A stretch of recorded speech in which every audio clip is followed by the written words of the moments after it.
ke room 1.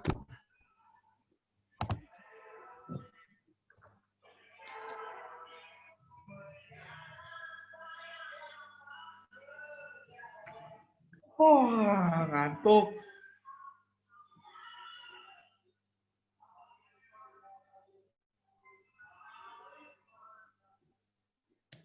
Bapak Ibu, kita mulai saja ya, agar kegiatan kita juga nanti segera selesai. Assalamualaikum warahmatullahi wabarakatuh. Waalaikumsalam warahmatullahi wabarakatuh. Selamat pagi dan salam sejahtera buat kita semua. Yang kami hormati Bapak Dr. Hendri Murti Susanto selaku pengampu di kelas RPLF, Bapak Nur Hakim selaku panitia, dan Bapak Ibu peserta pelatihan yang berbahagia.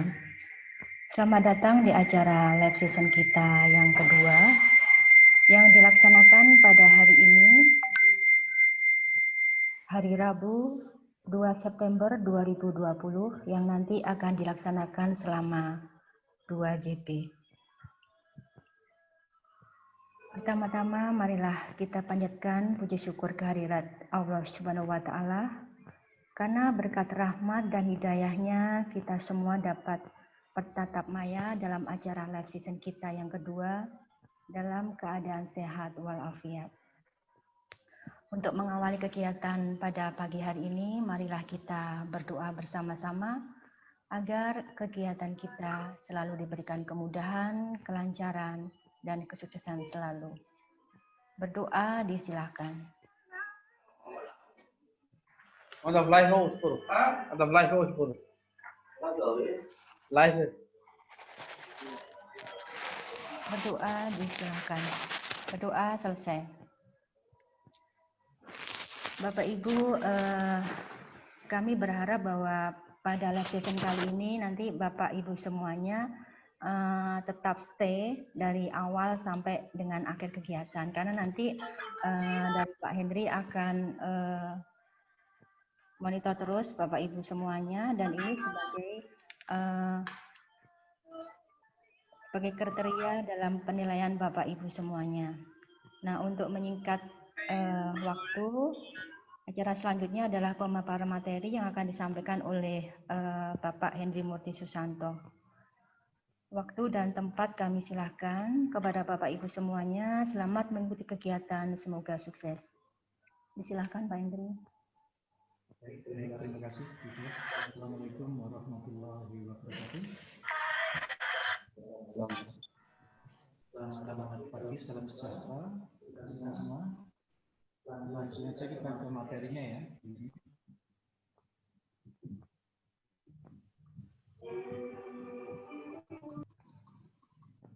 Di sini sudah tersedia juga presentasinya, Bapak Ibu. Jadi nanti bisa dibuka di LMS-nya. Saya kasih ya, kita amati bersama-sama.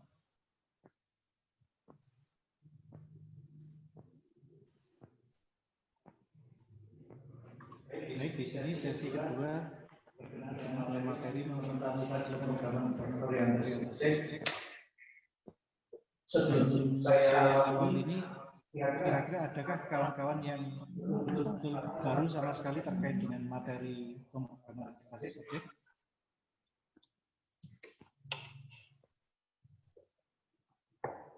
Sudah semua ya?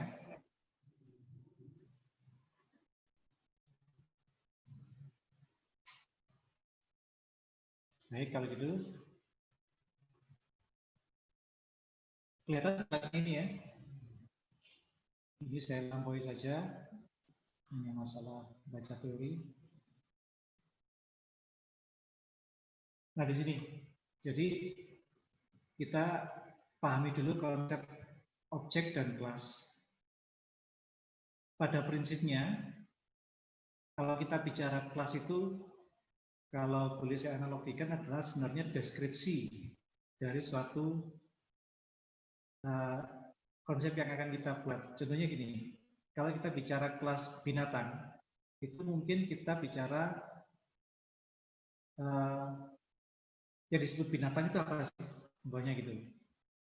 Bahwa dia umpamanya kalau kita bicara binatang, dia seperti makhluk hidup, kemudian berkaki, bertelinga, punya jantung, dan sebagainya.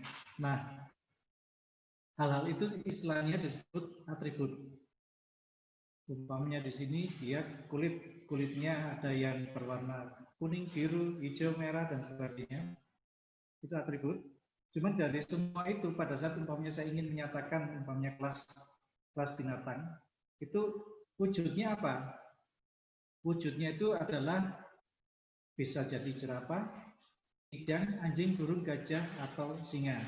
Itu adalah implementasi atau wujud dari kelas tadi. Nah, kalau kita bicara umpamanya kelas manusia, berarti idealnya kelas manusia punya mata, kepala, rambut, telinga, tangan, kaki. Umpamanya seperti itu. Itu adalah atribut-atribut dari kelas manusia. Nah, manusia itu sendiri kan bisa bicara, mendengar, melihat, makan, minum, dan sebagainya. Aktivitas-aktivitas seperti itu bisa kita istilahkan sebagai metodenya. Metode itu istilahnya kalau kita di pemrograman yang konvensional, prosedur atau function di situ sebenarnya.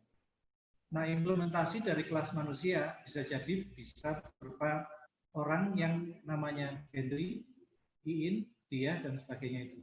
Itu adalah objek dari kelas manusia. Jadi wujudnya, pengimplementasian. Dari konsep ini, nah contoh di sini kelas animal, ada namanya, ada umurnya, sama jenis hidupnya. Kemudian ada metode yang namanya set nama, set umur, dan set jenis hidup.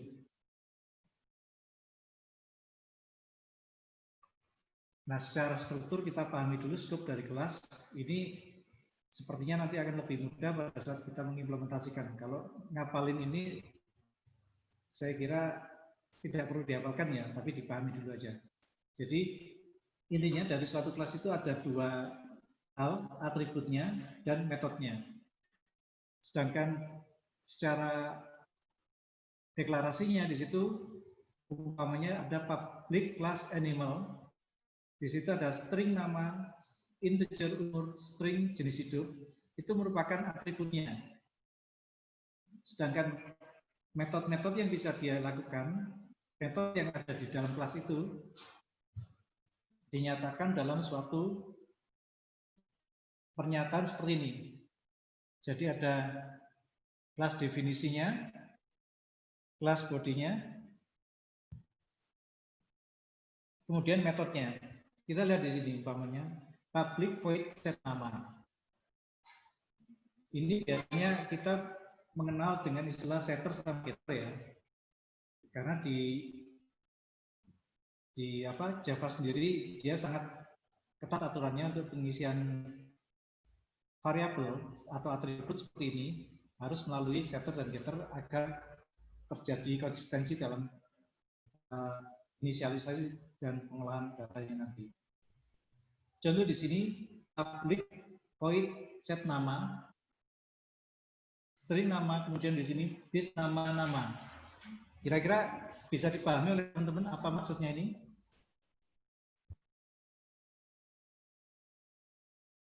Public void set nama. Artinya di sini metode ini adalah sifat yang public. Kemudian pada saat kita nyatakan di sini void, berarti dia sebenarnya suatu prosedur. Kata kuncinya kelihatan di sini. Void artinya tidak ada return value-nya. Kemudian di sini nama dari metode itu sendiri. Kemudian di sini parameter atau argumen yang kita kirimkan pada saat kita memanggil set nama ini. Ini contoh aja, di mana suatu metode bisa jadi punya atribut, punya variabel seperti ini, bisa juga nanti tidak ada atau lebih dari satu dan bisa beda-beda. Contoh di sini void public void set umur. Ini umur. This umur umur. Di sini ada umur, deklarasi atribut umur. Di sini juga ada umur, tapi apa bedanya? Ada string nama di sini, string nama, in umur di sini, in umur. Jadi kalau di sini yang di atas sendiri, string nama, in umur, dan string jenis hidup itu adalah atribut yang dinyatakan atau variabel yang menempel pada kelas ini. Sedangkan untuk metode di sini kebetulan dibuat suatu metode yang namanya set nama, dan ini adalah setter untuk di mana dia punya atribut variabel, punya argumen yang namanya tulisannya kebetulan nama juga. Nah, hati-hati di sini. Kadang-kadang kita awalnya agak bingung. Di sini kita punya argumen yang dikirimkan pada suatu metode ini, kebetulan kita beri nama string nama, sehingga pada saat ini nanti variabel nama ini ingin kita berikan pada nama yang di atribut ini, maka harus kita nyatakan this nama. This itu berarti merujuk pada yang di sini. Kemudian nama ini sendiri adalah nilai yang kita kirimkan melalui atribut ini, melalui parameter yang kita berikan di sini. Kemudian sama di sini, set umur, kebetulan namanya juga umur di sini. Maka untuk yang kita inginkan memberikan nilai umur ini pada variabel atau atribut umur yang di sini, maka kita nyatakan this umur diisi dengan umur. Umur ini adalah nilai dari parameter yang kita berikan nanti.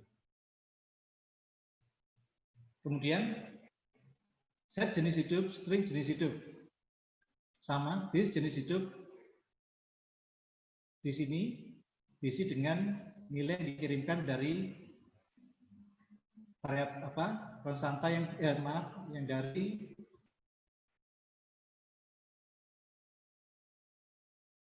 variabel yang dikirim di jenis hidup di sini. Nah, di sini tubuh utamanya program atau objeknya itu sebenarnya di sini nanti di public static void main di sini. Contohnya animal jerapah sama dengan new animal. Berarti kita menyatakan suatu objek jerapah, kita beri nama jerapah yang merupakan implementasi dari kelas animal ini. Otomatis nanti jerapah di sini punya atribut nama, umur, dan jenis hidup. Kemudian jerapah juga punya metode set nama, set umur, dan set jenis hidup. Demikian juga kijang, gajah, burung. Ini adalah objek-objek yang merupakan implementasi dari kelas tadi. Bisa diikuti sampai di sini?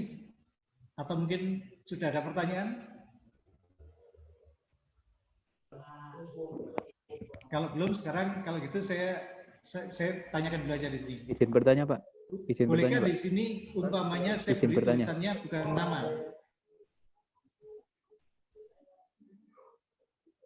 Argumen yang saya kirimkan di sini bukan nama, tapi saya beri umpamanya string namaku. Bolehkah seperti itu? Boleh, Pak. Boleh. Boleh ya. Nah, nanti berarti kita deklarasinya cukup nama sama dengan namaku. Berarti di sini variabel nama, karena nggak duplikasi dengan yang di sini, kita nggak perlu menyatakan nama diisi nama sama dengan namaku. Seperti itu boleh. Jadi selama penamaan dari argumen yang dikirimkan ini tidak sama dengan ini, langsung tanpa dis, boleh, bisa. Yang penting teman-teman paham, oh berarti ini atributnya, ini adalah argumen yang dikirimkan dan sebagainya. Oke, kita lanjut di sini. Metodenya kurang lebih seperti ini. Jadi modifiernya, return type-nya bisa integer, string, atau void. Nama metodenya, kemudian data yang dikirimkan sebagai argumen yang diberikan di sini. Contohnya ini, public void set nama, string nama. Berarti di sini modifiernya return type-nya adalah void, berarti dia di sini sebagai suatu prosedur. Set nama ini adalah nama dari metodenya, kemudian argumen yang dikirimkan ada satu yaitu nama bertipe string. Ini adalah deklarasinya, sedangkan di dalamnya antara kurung kurawal si kebuka dan tutup kurung kurawal tutup ini, contohnya ini is nama sama dengan nama titik koma, is merupakan body dari metode itu, isi dari metode itu. Tentu saja nanti sintaks yang ada di dalam ini bisa lebih dari satu sesuai dengan kebutuhan saat kita melakukan coding. Kemudian scope variabelnya ada member variable class, variabel yang dimiliki oleh kelas. Seperti tadi ya. Ini. String nama, ini umur dan sebagainya. Kemudian local variable, variabel yang dideklarasikan di dalam metode dan hanya dapat diakses di dalam metode itu sendiri. Nah, coba kawan-kawan amati di sini pernyataan dari public kelas guru ini. Berarti kita membuat kelas guru, di situ ada member variable class, yaitu string name, string nama, boolean gender, string alamat. Kemudian di sini ada metode set title nama guru RPL, argumennya adalah nama bertipe string, this nama sama dengan nama plus skom. Maka nanti kita bayangkan nanti output di sini variabel nama akan terisi namanya ditambahin dengan gelar skom, kan itu ya. Kemudian untuk getternya di sini public string, berarti di sini adalah sebagai function karena ada nilai baliknya adalah string, get title nama guru RPL, return dari variabel nama ini. Tergantung nanti di sini diisi apa. Nah, kita amati void set gaji guru. Di sini dinyatakan di dalam metode itu ada integer gaji 3B sama dengan 3 juta. Ini adalah variabel yang dinyatakan di dalam metode itu sendiri, sehingga ini idealnya hanya dikenali di metode itu.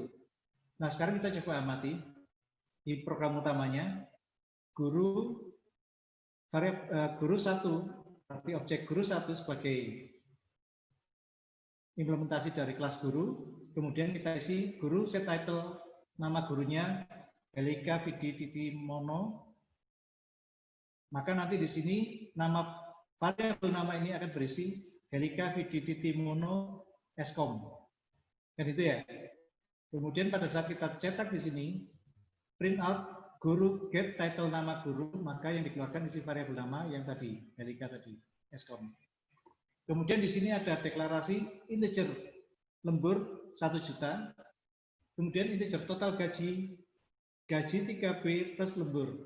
Nah, maksud di contoh yang di dalam presentasi ini nanti akan jadi masalah gaji 3B ini. Kenapa? Gaji 3B dideklarasikan di metode set gaji guru yang hanya dikenali di sini, tapi dia dipanggil di sini. Makanya di sini oleh editor Java-nya itu dikasih tanda. Ini warna ini. Di bawahnya yang kayak cacing ini. Ini berarti harus teman-teman pahami bahwa ini adalah ada sesuatu yang nggak pas. Tadi karena kita deklarasikan di sini, idealnya nggak boleh dipanggil seperti ini. Jadi contohnya ini menunjukkan contoh yang sesuai seperti ini, yang keliru kurang lebih seperti ini. Maksud dari PowerPoint ini. Oke, berikutnya ini ada modifier. Modifiernya di sini ada private, protected, public, sama default. Yang biasanya kita gunakan default ya. Kita nggak nyebutkan dulu, atau public boleh juga. Kemudian ada scope-scope-nya. Saya pastikan ke kawan-kawan kalau ini nggak dicoba nanti nggak kelihatan bedanya. Kalau kita hafalkan juga nggak paham. Tapi nanti kalau kita membuat aplikasi akan kelihatan, oh ini fungsinya di public, ini protected, default, dan sebagainya. Jadi mungkin perlu dicoba dulu nanti ya. Kemudian kontrol programnya di sini. Ada variabel tipe data dan konstanta.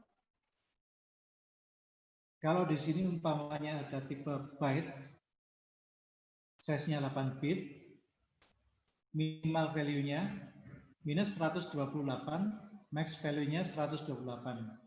Ada short dan sebagainya. Angka-angka ini mungkin nggak berarti buat kita ya, cuma segitu aja. Kita pakai amannya aja lah, pakai long atau apa gitu. Cuma nanti pada saat kita nanti menggunakan aplikasi yang berbasis mobile atau apa di mana kebutuhan memori menjadi sangat sensitif, maka di sini umpamanya kita mendeklarasikan suatu atribut atau variabel itu bertipe byte 8 bit, dan kita tahu dia nilai minimumnya minus 128 sampai dengan 128. Umpamanya variabel tadi kita beri angka 10, maka dia masih bisa diterima. Kan itu ya, karena masuk dalam skopnya di sini. 10 kan antara minus 128 sampai dengan 128. Tapi kalau nanti kawan-kawan coba deklarasikan variabel bertipe byte, kemudian diisi dengan data senilai 180 umpamanya gitu. Nanti begitu variabel tadi dicetak, isinya, angkanya menjadi kacau. Tidak 180 lagi, mungkin menjadi angka 180 tambah itu berarti nanti mungkin minus 120, 130 sekian gitu. Kenapa? Karena dia di luar dari skop ini. Bisa dipahami ya maksud saya? Contoh saya mendeklarasikan variabel byte x, kemudian variabel byte x itu saya beri angka 10. Maka nanti kalau saya beri pernyataan print out di situ, cetak isi dari variabel x, maka akan keluar berapa? Keluar 10. Tapi kalau umpamanya variabel x tadi itu saya beri angka 180, pada saat saya print out isi dari variabel x itu apakah keluar 180?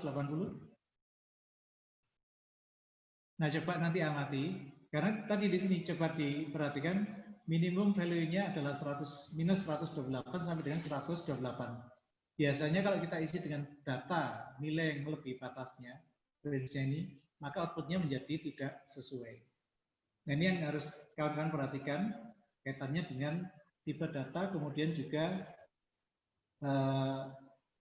size-nya.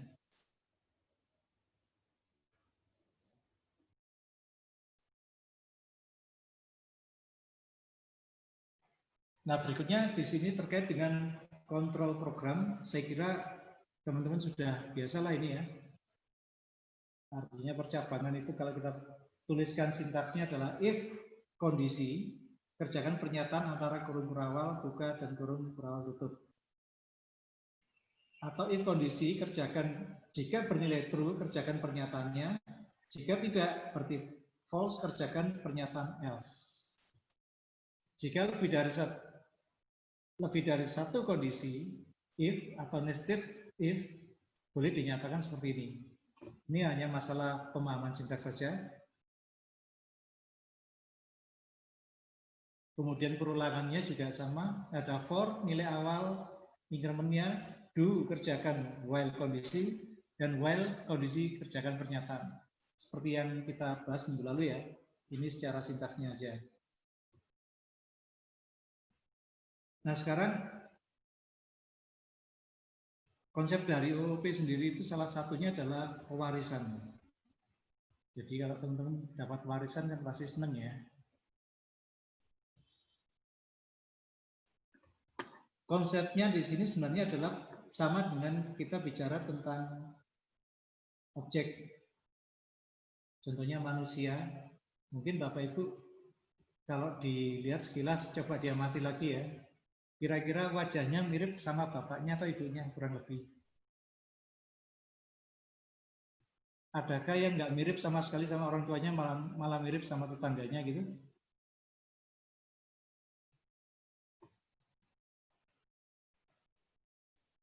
Coba minim ada matanya, hidungnya, atau mulutnya, atau cara senyumnya, atau cara ngomongnya yang mirip dengan orang tuanya. Kalau cara ngomongnya mirip dengan tetangganya itu mungkin karena masalah kebiasaan ketemu tiap hari aja ya. Tapi coba ciri-ciri fisik yang dimiliki oleh kawan-kawan, cek ke orang tuanya. Atau kawan-kawan kalau punya anak, coba dicek anaknya, adakah yang mirip dengan Bu Yuli? Apanya, nggak tahu rambutnya, atau matanya, atau apanya gitu ya, atau suaranya. Sama, konsep itulah yang sebenarnya diambil oleh pemrograman berbasis objek ini. Jadi, sifat-sifat induknya, atau orang tuanya, atau dalam hal ini bahasa formalnya namanya superclass, kelas induknya, itu bisa diturunkan ke anaknya.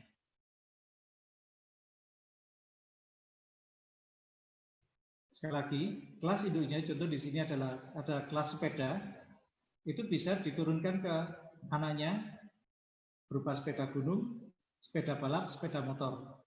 3 sepeda ini adalah anak dari induknya yaitu sepeda. Nah, 1, 2, 3 ini disebut sebagai subclass atau anak dari superclass sepeda ini. Di satu sisi nanti ada sepeda motor, ini punya anak lagi, di mana pembedanya adalah jenis mesinnya umpamanya 1 4 tak, satunya lagi 2 tak. Maka di sini kalau kita lihat sepeda motor sebagai subclass, di sini dia punya 2 anak yaitu 4 tak dan 2 tak. Tapi kalau sepeda motor kita lihat sebagai subclass, induknya adalah sepeda. Semua sifat ini menurun ke sini dan ini juga menurun ke bawahnya. Sehingga sifat kakeknya pun atau neneknya itu pun masih bisa menurun di situ sampai dengan ke mesin 4 tak bisa diturunkan di sini. Coba amati, mungkin ada anaknya atau bapak ibu sendiri dibandingkan dengan kakek atau neneknya, kadang-kadang mirip, ya. Ternyata hidungnya kayak kakeknya, alisnya kayak neneknya gitu, makannya kayak ibunya. Nah ini prinsipnya seperti itu, jadi ada pewarisan. Terus kelebihannya apa sih kita menggunakan model pewarisan ini?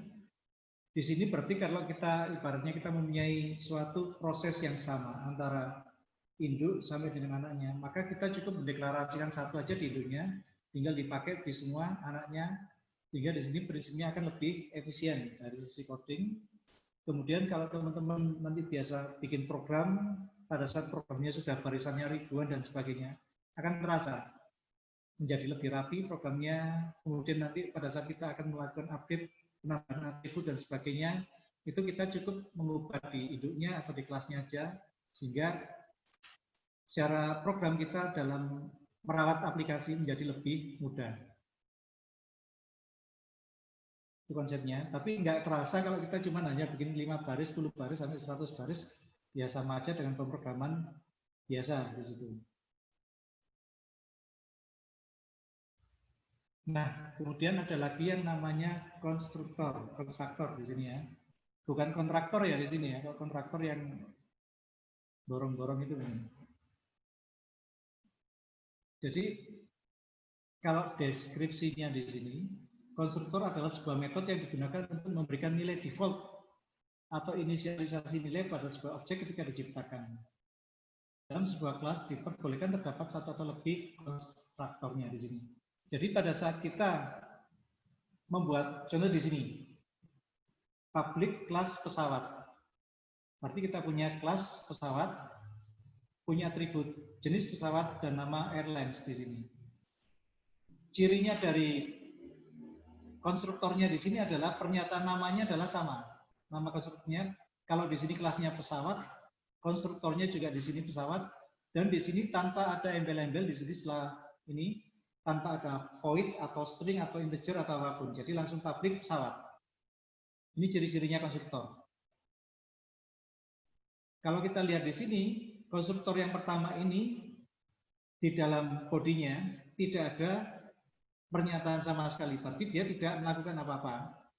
Sehingga nanti kalau ini yang kita eksekusi, maka konstruktor dari pesawat pada saat kita membuat objek dari pesawat ini, kalau kita panggil konstruktornya ini, berarti nilai jenis pesawat sama nama airlines-nya adalah 0. Bukan 0 ya, 0. Tidak ada, masih 0. Jadi masih kosong gitu. Tapi bukan 0. Atau kalau kita lihat konstruktor yang kedua, Ini masuk pernyataan di sini. Dalam sebuah kelas diperbolehkan terdapat satu atau lebih konstruktor. Jadi konstruktor yang pertama ini, konstruktor yang kedua ini, publik pesawat. Di sini ada argumen atau parameter yang dikirimkan, yaitu string jenis pesawat dan string nama airlines. Jika ini yang dieksekusi, karena namanya sama ya, nama yang dikirim di sini sama nama atributnya sama, maka di sini dinyatakan this jenis pesawat. Arti atribut jenis pesawat diisi dengan nilai dari yang dikirimkan di argumennya jenis pesawat. This nama airlines diisi dengan argumen yang dikirimkan dari sini. Sehingga nanti kalau kita membuat objek dari pesawat, kalau kita gunakan konstruktor yang kedua ini, maka jenis pesawat dan nama airlines otomatis sudah ada nilai awalnya, nilai defaultnya, tergantung yang kita kirimkan pada saat kita membuat objek tadi. Kemudian di sini ada lagi public void info pesawat. Di sini karena ada void-nya, berarti dia bukan konstruktor di situ. Kedua, namanya juga tidak sama dengan nama kelasnya. Di sini hanya menampilkan print line jenis pesawat, this jenis pesawat, kemudian nama airlines, this nama airlines-nya di sini. Atau yes, nanti saya tunjukkan codingnya ya. Sebenarnya di buku di buku informasi itu sudah lengkap contoh-contohnya. Kemudian polymorphisme dan overriding-nya. Banyak bentuk, namanya juga poly ya, banyak bentuk polymorphisme, konsep yang sangat penting di objek.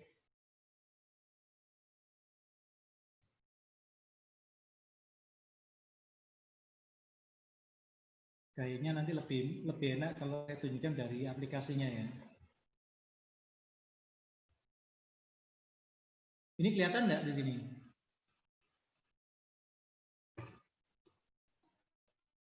Atau coba saya stop dulu. Saya tunjukkan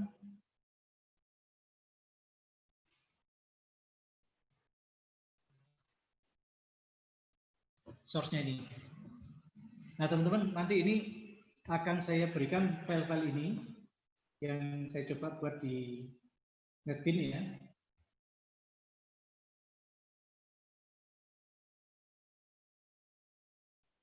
Di sini tadi terkait dengan guru. Oke.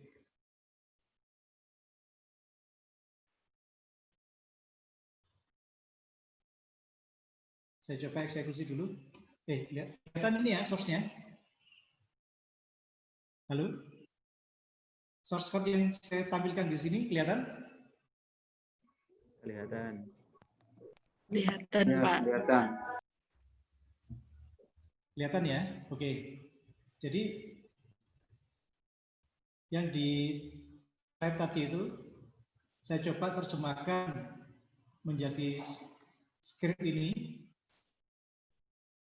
Awalnya kita membuat kelas guru. Kelas guru ini punya atribut string nama guru. Kemudian di sini public guru string nama guru. Berarti di sini kita membuat konstruktor, ya. Karena tanpa void atau tipe dari metode tadi. Dan di sini namanya sama dengan nama kelasnya. Guru, di mana di sini ada argumen yang kita kirimkan, yaitu string nama guru juga. Kebetulan namanya sama, sehingga di sini umpamanya saya beri pernyataan this nama guru diisi dengan isi dari argumen yang dikirimkan di sini. Satu itu, ini berarti kita menyatakan suatu konstruktor. Kemudian di sini public void info guru yang dicetak di sini hanya informasi saya adalah seorang guru. Selesai.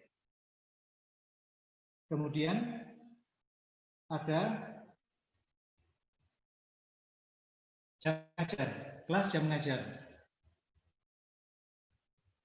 Di sini public kelas jam mengajar, saya bikin kelas jam mengajar yang extend, kata kunci extend di sini. Berarti kelas dari guru. Gitu ya. subclass dari guru. Kemudian di sini saya berikan konstruktor juga public jam mengajar, di mana konstanta variabel variabel yang dikirimkan ada jumlah jam dan di sini saya beri nama dosen. Nah, di dalamnya ada pernyataan saper nama dosen. Ini maknanya apa? Berarti di sini nanti konstruktor jam mengajar ini adalah memanggil konstruktor yang ada di induknya, di guru. Ini berarti nanti nama guru ini keisi dengan nama yang kita kirimkan di sini. Nah, pelan-pelan aja, nggak apa. Mohon maaf, di sini ada yang sudah mulai bingung atau masih bisa mengikuti? Oh, hati opo. Mohon tanya, Gimana Bu Cornelia? itu di yang jam mengajar pakainya nama dosen, kalau yang di guru tadi nama guru ya Pak? Yang di jam mengajar .java, kelasnya yang jam mengajar itu pakainya variabelnya kan nama dosen. Kalau yang di guru tadi pakainya nama guru, itu nanti masih bisa baca Pak? Oh, Kan beda variabelnya. Terima kasih Pak. Jadi begini, di sini yang di dalam kurung ini kan apa istilahnya?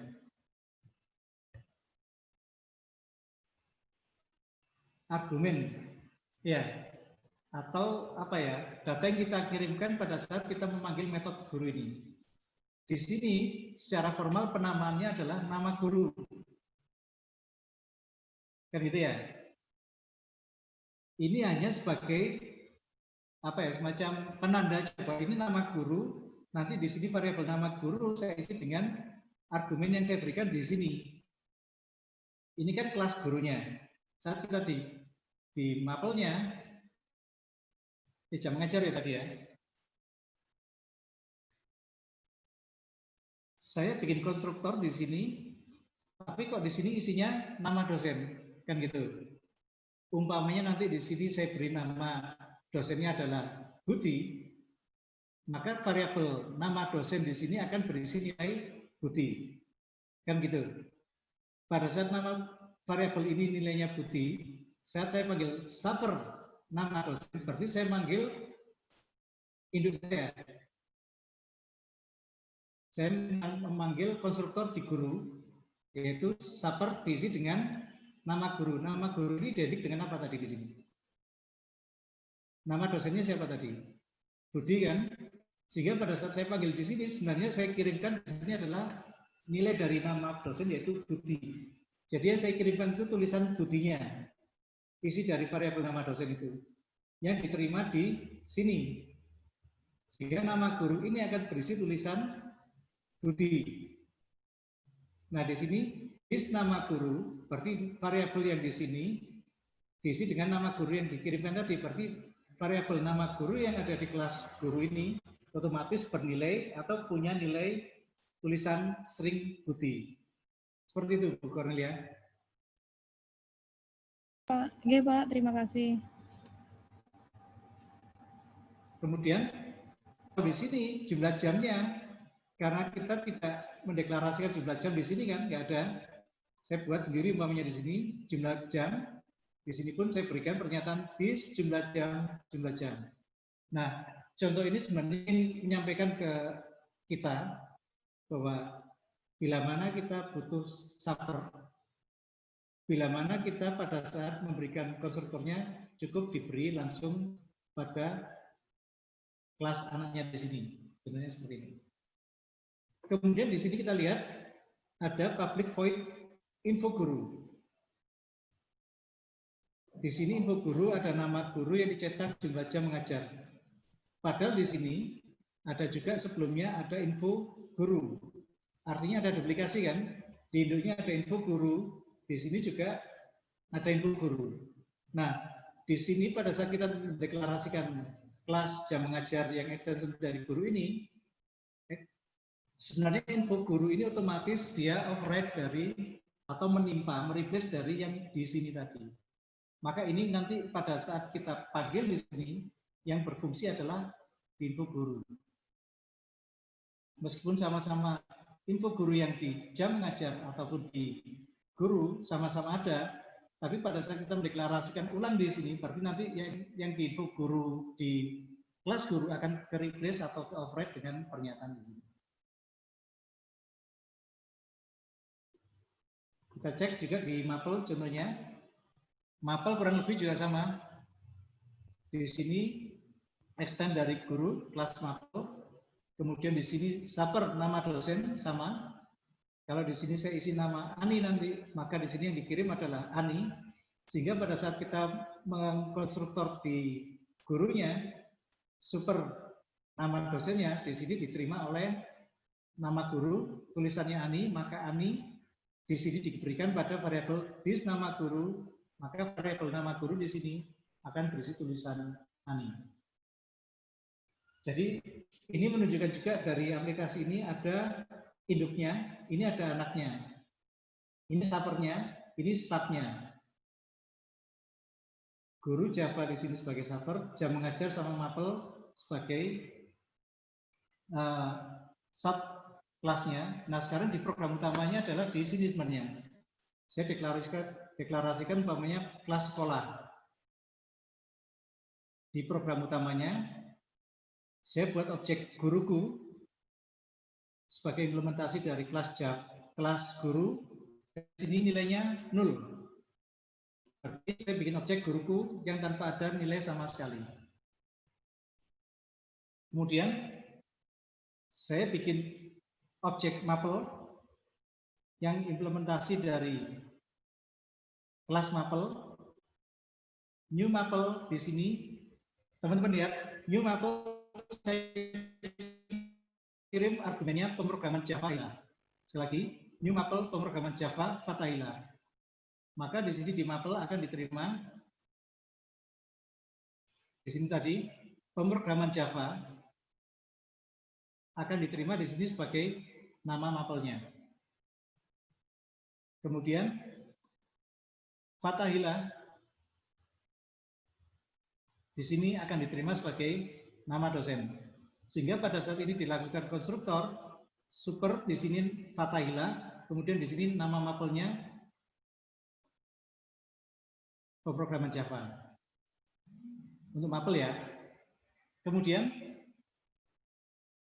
dibuat juga kelas namanya JML jam, objek dari kelas jam mengajar, new jam mengajar 24 Fatahila. Kita lihat di sini jam mengajar, argumen pertamanya 24, berarti di sini diterima di sini, Fatahila diterima di sini, pernyataan yang kedua ini. Di sini dilakukan konstruktor juga subper nama dosen Fatahila jumlah jam sesuai yang dikirimkan. Sehingga pada saat objek jumlah jam ini dibuat, default value-nya adalah 24 jam dan nama dosennya Fatahila. Sedangkan pada saat dibuat objek mapel di sini, default value-nya adalah pemrograman Java dan di sini namanya dosennya Fatahila juga. Nah, sekarang kita amati guruku diisi dengan mapel. Objek guruku diisi dengan disalinkan dari objek mapel. Nanti pada saat kita tampilkan guruku info guru, maka yang dipanggil adalah info guru yang ada di mapel. Berarti nanti yang muncul di sini mestinya ini. Nama gurunya, nama mapelnya. Kemudian di sini guruku sekarang diisi dengan objek jumlah jam. Maka di sini nanti guruku yang ditampilkan info guru sama-sama di sini, metodenya info guru, tapi yang ditampilkan di sini adalah yang di bagian ini. Jam mengajarnya. Nah, sekarang saya coba di sini, saya shift F6. Nah, itu hasilnya. Nama guru yang pertama Fatahila, nama mapel pemrograman Java, itu dari proses di sini. Kemudian yang nama guru Fathaillah, jumlah jam mengajar 24, hasil dari proses yang di sini. Di mana semua objek, baik mapel maupun jumlah jam itu sebenarnya merupakan turunan dari kelas guru. Jadi kawan-kawan sudah mulai kelihatan di sini ya. Kita bikin induknya atau supernya, kemudian di sini sub atau anaknya, kemudian bagaimana kita menggunakan kelas-kelas tadi di sini. Mungkin sampai di sini ada yang tanyakan ya teman-teman? Ini semua ada di buku informasi. Saya cuma ngetik ulang di situ dan mencoba menyampaikan ke kawan-kawan maksud dari aplikasi itu seperti apa. Dan harapan saya teman-teman nanti mencoba ini. Kalau nggak dicoba nanti pasti akan susah memahaminya. Halo, Mas Iin, ada yang ditanyakan mungkin? Sementara belum ada, Pak.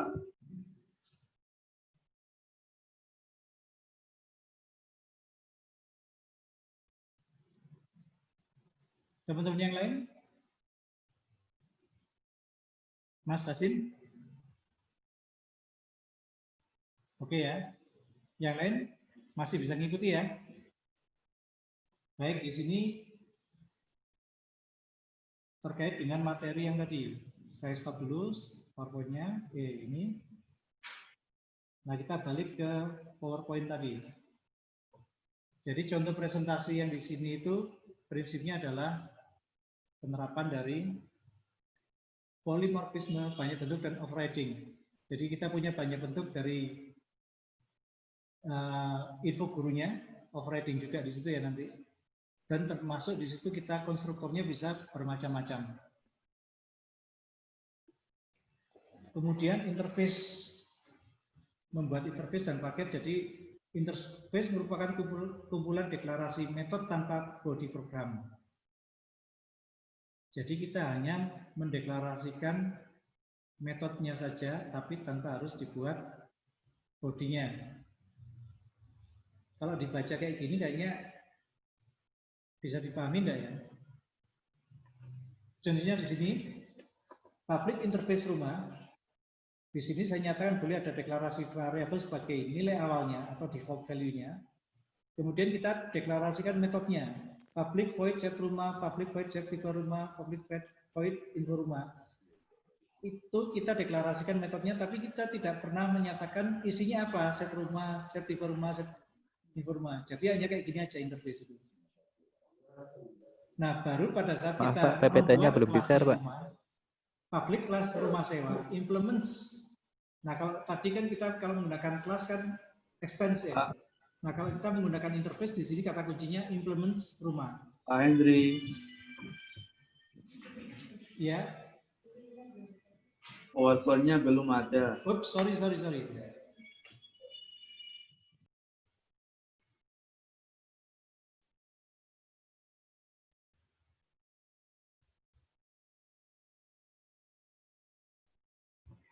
Ya, makasih Mas. Saya ulangi ya di sini. Kalau di PowerPoint ini kan interface intinya seperti tadi ya. Jadi ada public interface rumah, ini kata kuncinya, di mana dalam interface itu boleh ada suatu variabel atau atribut. Contohnya jenis rumah, nilai awalnya apa, jumlah lantai, defaultnya berapa, tipe rumah seperti ini. Kemudian di sini kita deklarasikan metode public void set rumah, public void set tipe rumah, public void info rumah. Contohnya seperti ini umpamanya. Nah, kita lihat di sini kita tanpa ada body programnya. Jadi cukup deklarasi metodenya aja. Kita membuat interface seperti itu. Kemudian baru pada saat kita membuat kelas rumah sewa di sini, ada kata kunci di situ apa? Implements. Ya. Berarti di sini kita membuat kelas rumah sewa yang menggunakan interface rumah. Yang menggunakan interface rumah, baru di sini semua metode yang kita deklarasikan di interface harus kita deklarasikan apa proses atau yang dikerjakan di dalam masing-masing metode ini. Jadi di sini di kelas rumah sewa ini, set rumah ternyata kita buat dis jumlah pintu seperti ini. Set tipe rumah di sini, dis tipe rumah, info rumah seperti ini. Semua yang kita nyatakan di interface ini, set rumah, set tipe rumah, info rumah, pada kelas harus kita buat metodenya. Prinsipnya seperti itu.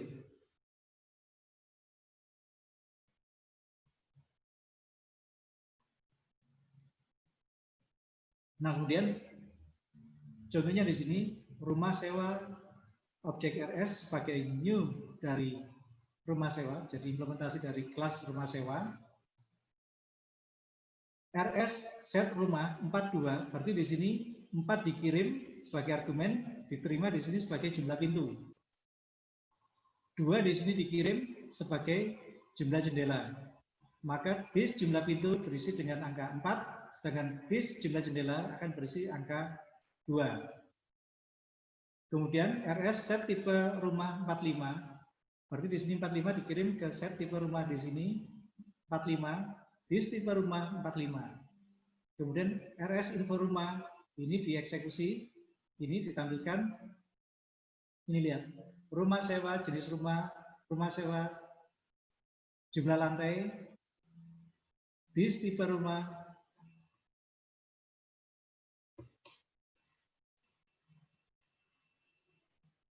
Kenapa di sini? Ini jenis rumah ya, jenis rumah, jumlah lantai. Nggak ada kan di sini? Itu kita deklarasikannya di sini. Hati-hati di sini. Kalau kita ingin menampilkan yang di interface-nya, variabel yang di interface-nya dengan cara seperti ini ya. Rumah sewa, jenis rumah. Ini jenis rumah meskipun tidak kita deklarasikan di sini, nggak error. Kenapa? Karena sudah kita deklarasikan di interface-nya. Nah, mungkin pertanyaannya teman-teman, ini kan sebenarnya pertanyaan mendasarnya, buat apa sih interface itu? Kan juga sama aja dengan kalau kita bikin kelas-kelas seperti yang tadi itu ya. Terus apa pembedanya di sini? Teman-teman bisa bantu saya untuk mendeskripsikan fungsi dari interface ini salah satunya.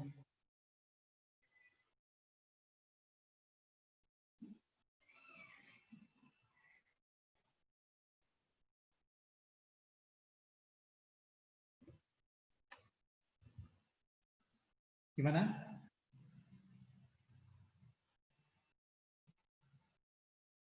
Artinya apa sih fungsinya interface kan itu ya? Sejauh yang saya pahami, kalau kita biasanya menggunakan objek yang selain pakai Java, itu memungkinkan suatu kelas itu merupakan turunan dari kelas yang lain, di mana induknya itu boleh lebih dari satu. Jadi dia comot dari kelas A, kelas B, kelas C digabung jadi satu di anaknya tadi.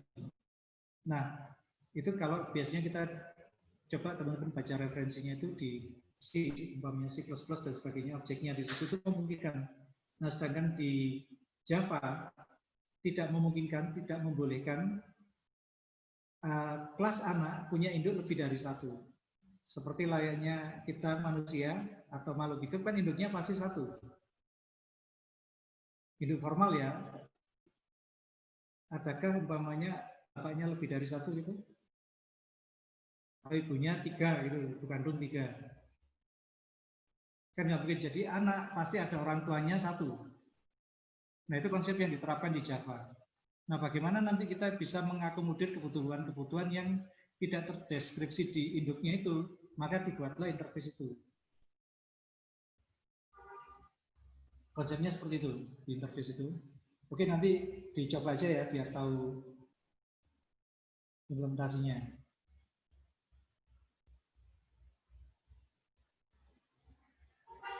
Baik, saya coba lagi.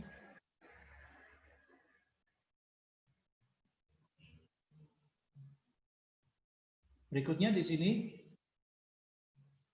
paket di sini nanti kawan-kawan tinggal membuat paketnya di jadi actionnya dan sebagainya. Saya kira ini nggak terlalu sulit, cukup ngikutin di panduan itu ya. Bikin paket jarnya seperti apa, kemudian mengubah jarnya menjadi exe itu di buku panduan juga sudah lengkap. Sudah saya coba juga. Kemudian pada saat kita mengkompilasi program, perlu dipahami pada saat kita membuat program itu ada 3 garis besar error yang muncul, yaitu syntax error. Kalau deskripsinya adalah seperti itu, silakan dibaca teman-teman. Jadi kita menyatakan statementnya atau ketiknya salah. Contohnya string keliru string gitu aja tanpa G. Arti sintaksnya penulisannya error. Atau integer penulisannya kurang benar, biasanya deklarasi-deklarasi seperti itu yang salah ketik. Artinya kata-kata kunci atau key reserve word-nya di dalam Java kita tidak menulis dengan baik atau dengan benar. Nah, itu istilahnya syntax error. Statementnya yang diketik salah. Kemudian yang B adalah runtime error.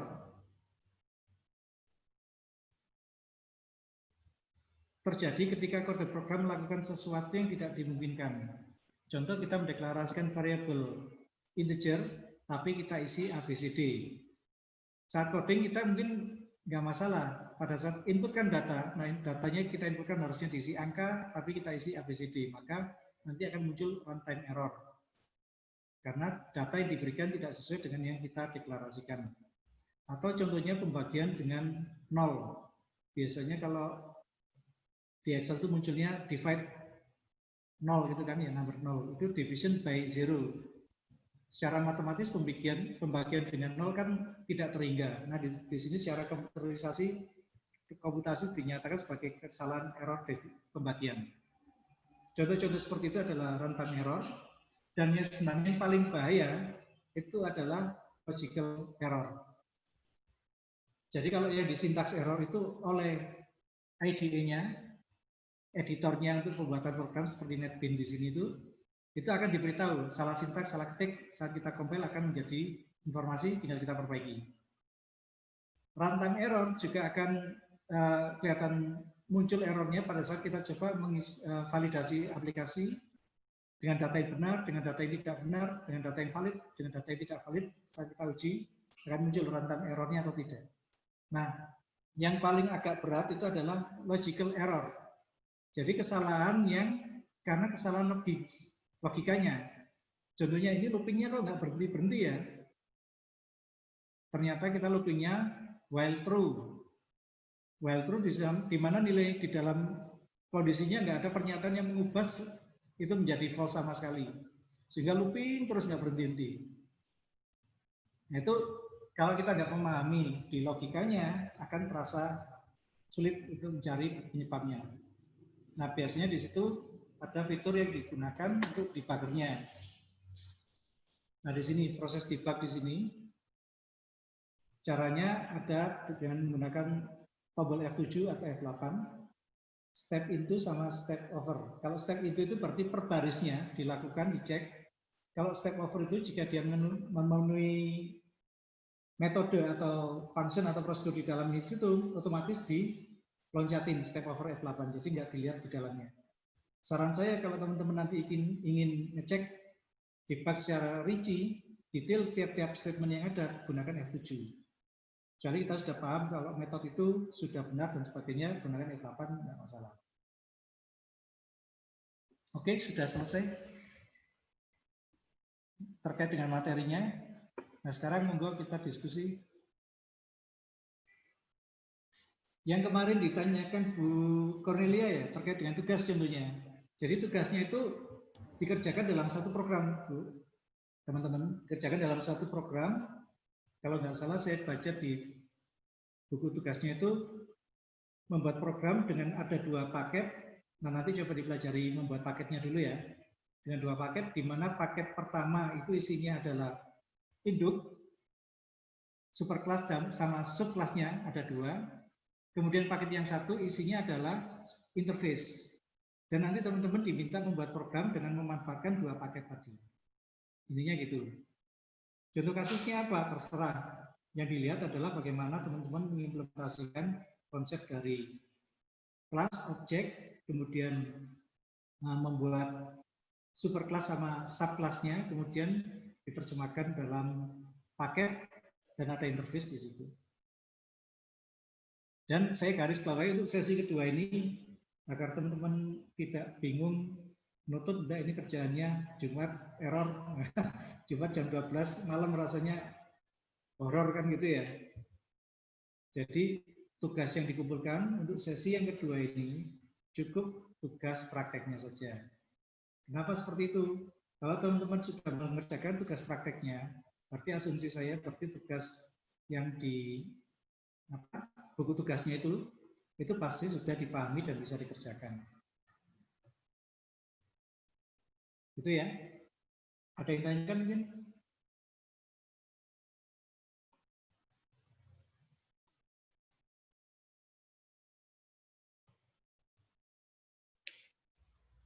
Halo, ada orang di sini? Sementara cukup, Pak. Dari saya Masih kurang terlalu simpel, Pak. Buat kami itu kan buat anak-anak itu kayak gitu. Tolong dong dibuat yang lebih berat gitu.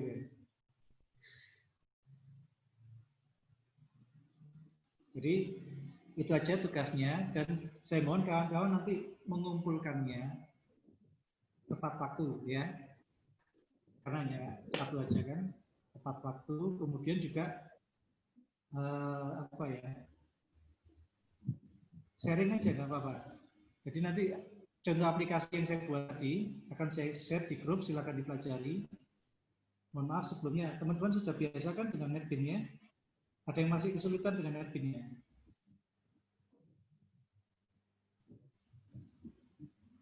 Oke, aman ya berarti ya.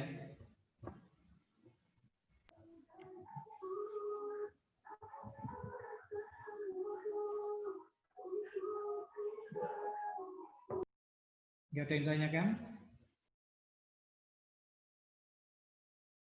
Ya, Pak, Belum, Pak. Belum ada yang ditanyakan.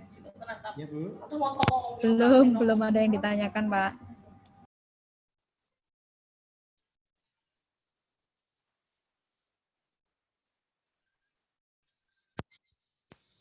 Gimana, Bu Cornelia? Enggak, Pak. Belum ada yang ditanyakan. Baik, sudah ya. Yakin ya kita ya. Insya Allah lancar semua ya. Oke, silakan dicoba. Amin. Kemudian saya ingatkan ke teman-teman, ini penilaiannya Mas sudah tahu kan ya, yang saya share di grup ya. Jadi nilai tugas sama pengerjaan latihan di LMS-nya dilakukan, karena itu ada poinnya. Saya kalau nanti nggak kehitung nambah satu poin kan lumayan, jadi semula nggak lulus jadi lulus kan gitu ya. Karena minimalnya kan di sini 70 ke atas, artinya di atas 70. 70 pun masih belum lulus. Kalau 71 baru lulus. Nah, poin-poin itu bisa Bapak Ibu tabung dari pengerjaan tugas-tugasnya itu. Baik itu tugas latihan di LMS-nya. Saran saya, jangan terlalu terburu nafsu mengerjakan tugas latihan di LMS-nya. Jadi dipahami dulu, baru mengerjakan latihannya. Karena itu kan ada skornya. Skor itu yang nanti juga diolah di dalam nilai akhir. Kalau Bapak Ibu yang penting kerjakan dulu sekarang, tapi belum mempelajari materinya, saya nanti nilainya nggak optimal. Dan jangan lupa tadi tugas yang nilai tugasnya itu kan kalau kawan-kawan lihat poinnya lumayan besar ya, berapa persen itu. Itu juga ya dikirimlah kalau enggak, biar bisa kami proses sebagai bagian dari nilai akhir. Itu ya. Mungkin cukup dari saya. Monggo Bu Ida, Pak Hakim untuk selanjutnya. Baik, terima kasih Pak Endri atas paparannya, sangat menarik. Semoga bermanfaat buat kita semua, buat peserta didik kita. Perlu Bapak Ibu ketahui bahwa Pak Endri ini ahli dalam membuat sistem ya Bapak Ibu ya, termasuk dalam aplikasi-aplikasi yang kami gunakan di BPPMPV ini, sebagian adalah karya dari Pak Endri. Seperti itu ya Bapak Ibu ya, beliaunya sangat ahli dalam bidang pembuatan aplikasi. Sesuai dengan arahnya Pak Endri, dimohon nanti Bapak Ibu juga tetap mengakses LMS. Jangan lupa nanti untuk tugas-tugasnya juga dapat diselesaikan sesuai dengan waktu yang sudah disepakati, yaitu hari Jumat pukul 23.59.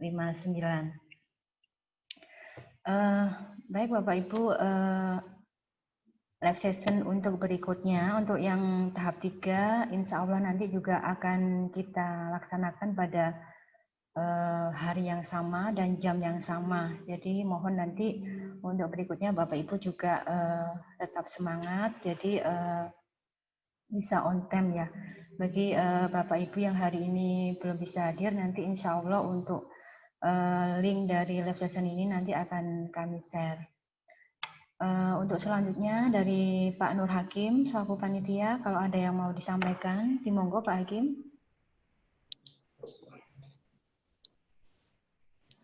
Oke, baik, terima kasih Bu Ida.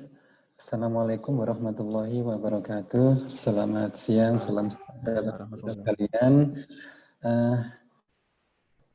Kami sebagai panitia hanya ingin mengingatkan aja kepada Bapak Ibu sekalian, bagi Bapak Ibu yang masih belum upload kwitansi, dimohon untuk segera mengupload di Al-Fati, ya, karena itu nanti untuk membantu kami dalam proses pencairan itu. Mungkin itu yang dapat kami sampaikan. Monggo beda mungkin ada yang mau disampaikan lagi. Ya, oke. Bapak Ibu, untuk Al-Fati ini juga karya Pak Indri ya Bapak Ibu ya. Jadi salah satu dari karya Pak Indri yang mungkin Bapak Ibu juga sudah mengimplementasikan adalah Al-Fati tersebut. Oke. Baik Bapak Ibu, sebelum kita akhiri kegiatan ini, kita berfoto bersama. Dimohon untuk videonya diaktifkan semua.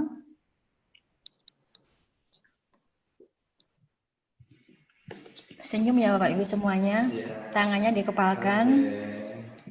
Tangannya dikepalkan seperti ini. Oke. Pak Hasan, videonya. Bu Winda, Pak Juni.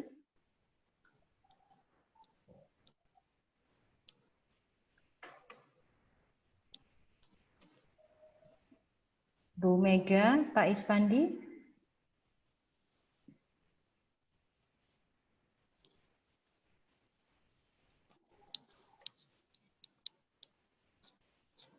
Pak Juni, Bu Mega, Pak Dani, masih kami tunggu sebelum kita berfoto bersama.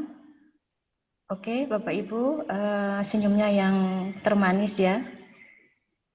Oke, kita mulai. 1, 2, 3.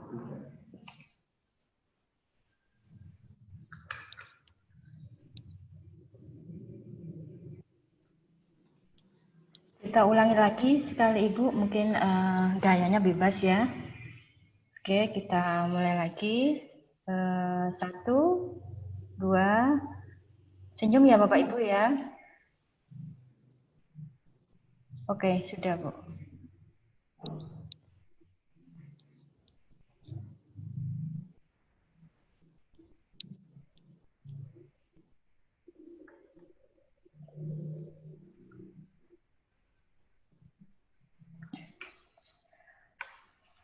Baik Bapak Ibu, demikian tadi live session kita yang kedua ya. Sekali lagi semoga apa yang kita terima, paparan dari Pak Indri bisa memberikan wawasan, pengetahuan dan bermanfaat buat kita semua.